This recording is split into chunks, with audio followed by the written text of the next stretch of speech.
Hello, hello mga misis! Tara, samahan niyo ako dahil sa tindi ng init ngayon. Ang sarap nga naman uminom ng nakaka-refresh na juice, di po ba? Ayan, cucumber nga lang po ang i-prepare ko dito at tanggalin lang natin yung buto. Ayan, gi-slice ko na nga and then yung kalahati ay pinapapak ko lang yan, then kalahati. Ayun yung ginagawa ko siyang juice. Ayan, ilalagay na natin.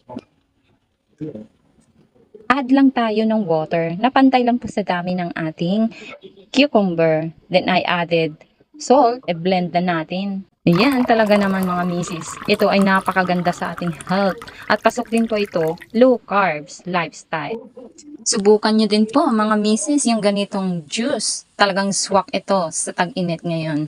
Ma-appreciate nyo po yung lasa dahil ito ay nakaka-refresh sa ating dibdib. Ito na. Then you have it. Cucumber juice. At syempre, ang aking hobby